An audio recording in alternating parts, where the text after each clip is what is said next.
साल 1962 भारत के इतिहास का वो साल जब हिमालय की चोटियों पर सिर्फ बर्फ नहीं बल्कि विश्वास भी पिघल गया था। हमने दुनिया को बुद्ध दिया, हमने किसी की अस्मिता को रोकने की कोशिश नहीं की, लेकिन जब चीन ने विश्वास की पीठ में छुरा घोंपा तब सवाल सिर्फ सरहद का नहीं था, सवाल था नेतृत्व का। हिंदी चीनी भाई भाई के नारों के बीच हमारी चौकियां कमजोर थी। हमारे जवानों के पास जज्बा तो था पर हथियार और संसाधन की कमी थी। और फिर आया वो काला जब गोलियों की आवाज ने आदर्शवाद की नींद तोड़ दी। भारत हार गया, लेकिन क्या सिर्फ सेना हारी थी या नीतियां या नेतृत्व? कवि रामधारी सिंह दिनकर ने इस मौन को तोड़ा।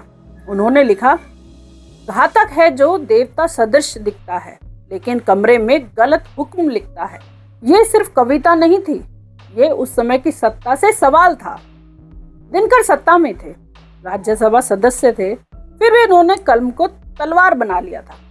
उन्होंने पूछा, जो सत्य जानकर भी न सत्य कहता है उस कुटिल राजतंत्री को धिक्कार है।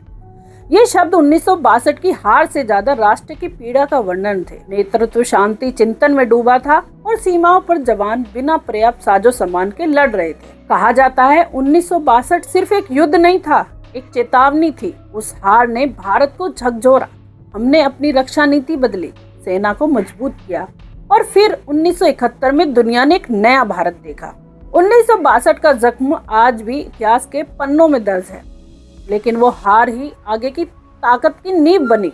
इतिहास सिर्फ महिमा मंडन या दोषारोपण के लिए नहीं, इतिहास सीख देता है और 1962 हमें यही सिखाता है, राष्ट्र पहले और नीति और नेतृत्व उससे भी पहले परखे जाते हैं। राजनीति की ऐसी ही कहानियां सुनने के लिए हमारे चैनल को सब्सक्राइब कीजिए। मैं सपना पुनिया आपसे विदा लेती हूँ। बने रहिए स्पीक जी न्यूज़ के साथ।